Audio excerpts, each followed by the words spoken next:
The Black Friday Kidnapping, often considered Trinidad and Tobago's first kidnapping for ransom in recent history. 1980, 22-year-old Gaiman Jurasingh of Guapo was a normal man trying to survive through severe financial difficulties. He was out of work, he owed lots of money, he was unable to get any more loans, be it from financial institutions or personal. There was no one he could turn to that was willing to help. He was desperate. According to him, things were so bad that for he and his wife's first wedding anniversary, they barely had any food to eat. When people started to come to his house to collect their debts, something inside him snapped as he cowered in hiding while his wife lied to the collectors and told them he wasn't home. He realized he had to do something because his runway to certain disaster was getting shorter by the day. On July 10th, 1980, believing that his wife would leave him unless he could claw them out of their financial abyss, he walked to the golf course in Clifton Hill, Point Fortin to think. And it was there his prayers were answered. Later he would question if it had been answered by the devil. He saw 3-year-old Philip Jones playing with his father on the course. Jurasingh described the 3-year-old as a little white boy. He immediately knew what would end his money woes. In his words, all I have to do is take this child and hide him, and the family will have to pay a good raise to get him back.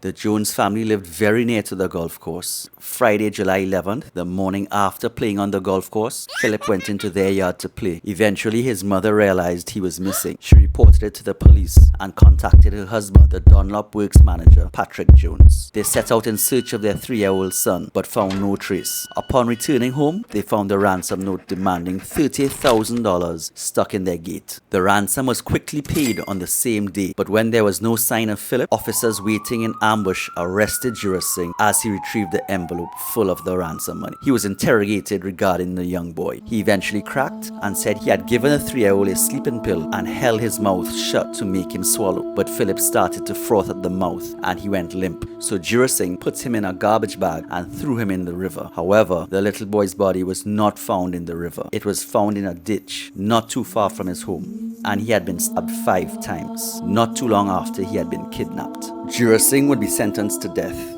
The Deputy Director of Public Prosecutions on this case was Miss Oka Sepol, who would go on to become the Speaker of the House, and in 1995 become the most famous person in Trinidad and Tobago. Do you know why? Do you know who her brother is? If you know, drop the answers in the comments below. Remember, if you're interested in Caribbean crime documentaries, be sure to check out 1060 Crimes YouTube channel. 1060 Crimes. Small Caribbean, big crime.